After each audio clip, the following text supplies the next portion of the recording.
Bismillahirrahmanirrahim. Assalamualaikum warahmatullahi wabarakatuh. Alhamdulillahirabbil alamin. Pada pagi hari ini kita bertemu kembali dalam pelajaran nahwu setelah kemarin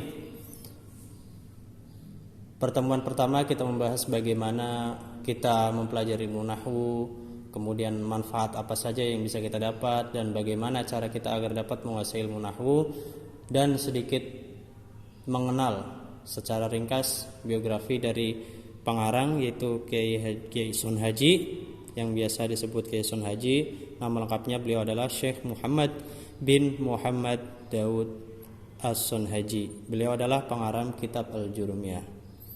Dan marilah kita sebelum memasuki kitab, kita baca suratul Fatihah kepada para ulama, para pendiri Nahdlatul Ulama, para kiai, kemudian pengarang kitab ini, agar kita dapat mendapatkan barokah ilmu yang bermanfaat yang bisa kita manfaatkan sebaik mungkin. Ala hadiniyah wa ala kullatin salihah. Al-Fatihah.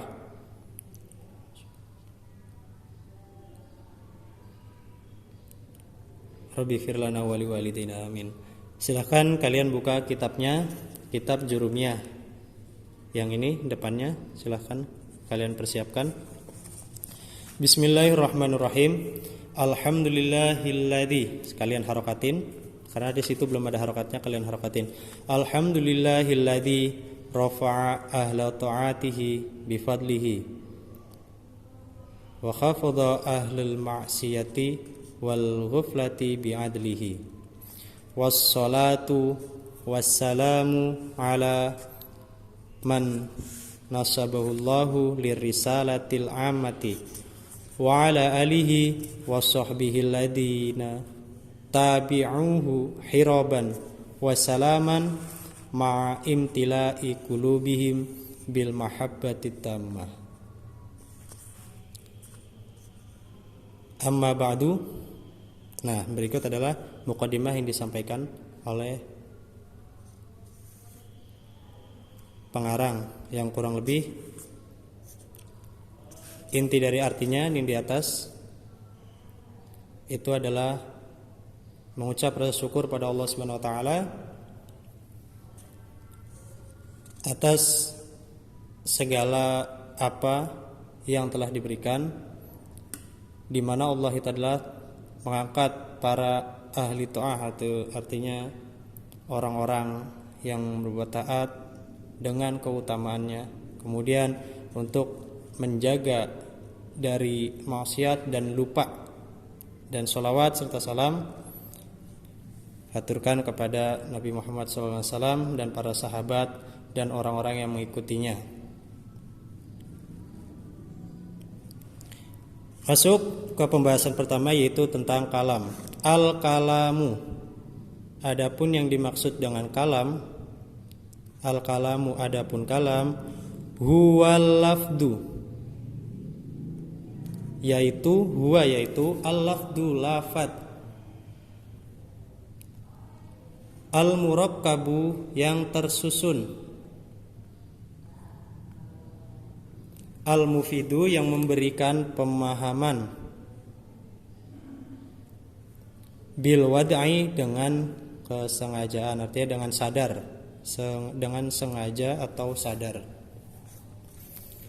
Al-kalamu bi fathil kafi, yaitu dengan fathah kafnya, berarti al-kalamu bukan al-kilamu atau al-kulamu. Lughatan, secara bahasa kullu ma afada min kitabatin, apa-apa yang memberikan pemahaman, min kitabatin dari tulisan, au isyaratin atau isyarat, au uqdin atau sebuah kesimpulan, au nusbin atau sebuah tanda, artinya isyarat juga tanda, atau kalau secara arti itu patung, maka seperti kayak prasasti atau apa, peninggalan. Au lisani halin, ataupun bahasa sekarang, artinya sesuai bahasa, sesuai zamannya. Nah itu secara bahasa itu, secara lughat yang disebut dengan kata atau kalimat itu adalah ini tulisan, isyarat, karena memberi pemahaman, apa-apa yang memberikan pemahaman. Jadi contohnya kita nunjuk kalau bahwa dengan sebuah tunjukan itu bisa mengartikan mundur atau misalkan seperti tukang parkir. Nah itu berarti udah termasuk kalimat secara bahasa. Namun secara istilah, artinya istilah ilmu nahwu, wa istilahan. Dilihat lagi di buku, di kitabnya, artikan lagi, wastilahan. Menurut istilah, ma tarokkabah, sesuatu yang tersusun, artinya lafadz yang tersusun, maksudnya lafadz huruf yang tersusun, min kalimataini, kalimat yang tersusun dari dua kalimat, kalimatun satu kalimat, kalimataini dua kalimat, wa afada dan memberikan pemahaman, seperti kazaidun qaimun, Zaid qaimun berdiri, Zaidun qaimun, Zaid adapun Zaid qaimun itu berdiri. Fa innahu maka sesungguhnya Zaidun qaimun, kata Zaidun qaimun tarakkaba tersusun min kalimataini dari dua kalimat. Apa aja? Min kalimataini dari dua kalimat. Apa saja? Al-ula yang pertama adalah Zaidun. Al-ula Zaidun yang pertama adalah kata Zaid, wasaniyatu dan yang kedua adalah qaimun. Jadi Zaidun qaimun itu termasuk kalam karena tersusun dari dua kalimat. Tersusun dari dua kalimat dan memberikan pemahaman. Pemahamannya seperti apa? Itu Zaid sedang berdiri. Kemudian lanjut, wa afada dan memberikan pemahaman subutul qiyami li Zaidin, artinya subutu kesimpulan, qiyami li Zaidin berdirinya Zaid.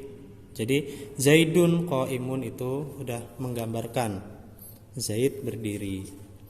Wal kalamu indal fuqaha. Nah, kalau yang tadi itu di atas menurut istilah. Nah, ini menurut ahli fikih, kullu ma abtala.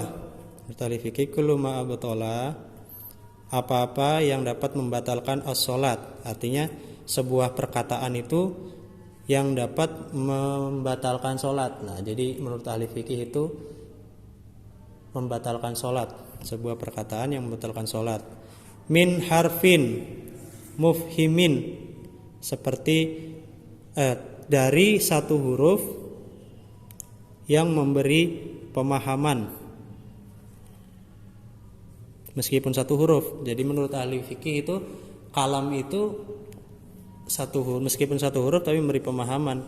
Kaqi, seperti qi, contohnya misalkan kamu lagi sholat kemudian kamu ledekin temannya dengan bacaan qi atau misalkan gitu dengan sengaja, maka itu membatalkan sholat menurut ulama fikih. Au harfaini, atau dua huruf. Wa illam yafhamuha kalam, jika tidak memahami keduanya kalam. Wa indal mutakallimina, menurut orang-orang mutakallimin, artinya orang-orang yang mempelajari tauhid, ibaratun adalah ungkapan, ibaratun ungkapan, anil makna dari sebuah makna, al-qadim anil makna, tentang makna, al-qadimi, yang terdahulu, al-qaim,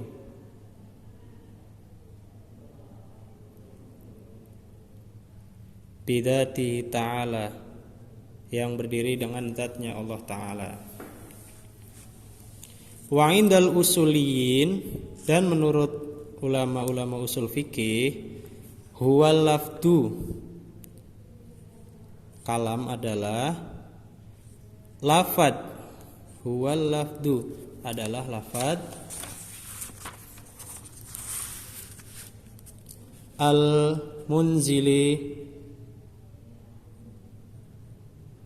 ulama-ulama usul fikih atau ulama tafsir, al-munzili, yang turun ala Muhammadin, kepada Nabi Muhammad sallallahu alaihi wasallam, lil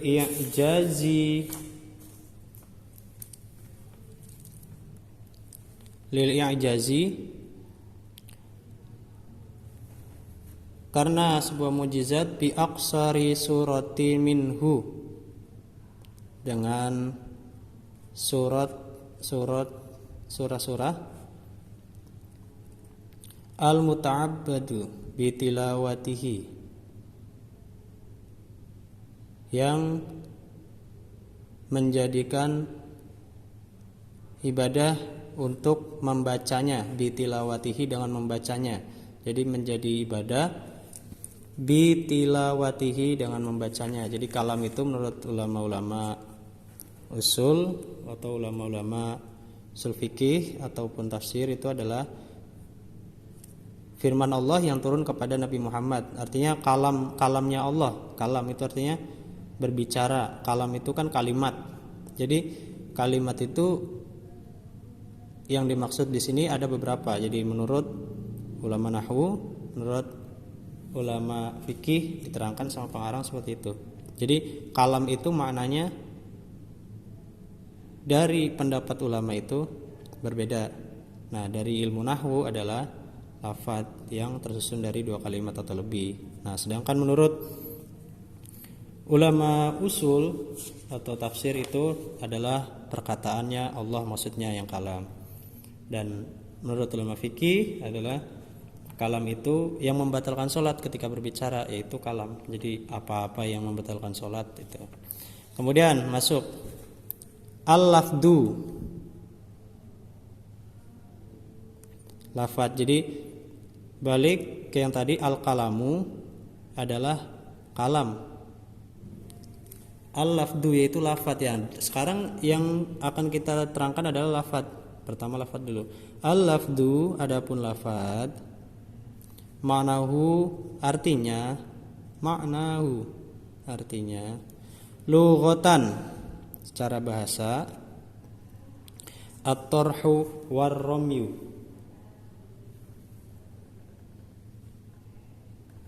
mencelup dan melempar. Artinya lafaz itu melempar.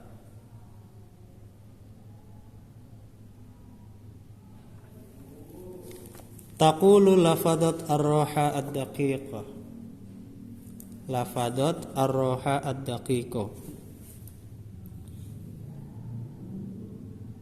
dia melempar kata ad-daqiqah, ar-roha kata ad-daqiqah yang tepat. Walafadhu fulanun an-nawata idza rumaha,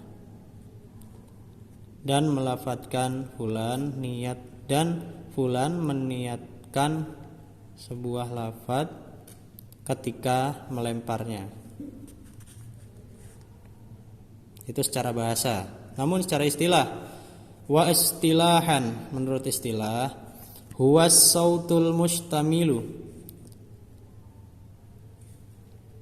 suara yang mencakup, ala ba'dil hurufil hijaiyati, atas sebagian huruf hijaiyah. Huruf hijaiyah itu apa? Allati, yang awaluha, awalnya, atau pertamanya al-alif, alif, dan akhirnya al-ya'u, ya. Jadi lafadz itu adalah huruf suara yang mengandung huruf hijaiyah. Kalau misalkan huruf hijaiyah itu termasuk lafadz, tapi jika bukan maka itu bukan termasuk lafadz. Contoh, kita lihat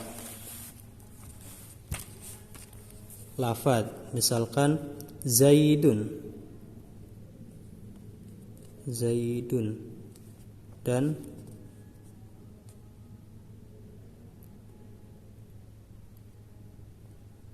Muhammad. Nah, secara menurut ilmu ahli nahwu ini tuh lafadz, yang ini bukan, ini bukan, yang ini bukan. Karena apa? Karena menurut ulama ilmu nahwu yang akan kita pelajari di Jurumiyah adalah lafadz adalah suara yang mengandung huruf hijaiyah di sini. Astamilu ala ba'dil hurufil hijaiyati. Jadi bukan Indonesia atau bukan ini, tetapi ini. Contohnya misalkan ada suara dehem atau gimana, nah itu bukan lafadz, suara nguap, ada orang nguap. Nah itu bukan, tetapi ketika ada tulisan zaidun, ada lafadz qalamun, ini sudah termasuk lafadz. Kenapa lafadz? Karena dia adalah mengandung sebagian huruf hijaiyah. Huruf hijaiyah apa? Qaf, lam, mim. Nah, jadi kita masuk penjelasan satu lafadz. Jadi kalam itu punya syaratnya. Jadi nanti ada syaratnya, itu adalah ada lafadz murakkab, mufid, dan wadha'.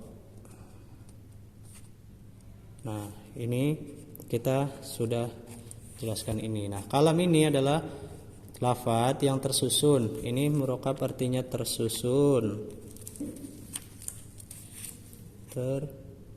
Tersusun. Lafadz itu lafadz yang maksud itu adalah huruf hijaiyah. Terus ini memberi, sudah ada di materi kemarin ya, memberi pemahaman, wadha ini dengan sadar atau sengaja. Jadi tersusun, memberi pemahaman, dan disengaja ataupun sadar. Itu yang bisa kita pelajari pada hari ini. Kita sampai lafadz yaitu yang mengandung huruf hijaiyah. Wallahul muwaffiq ila aqwamit thoriq. Wassalamualaikum warahmatullahi wabarakatuh.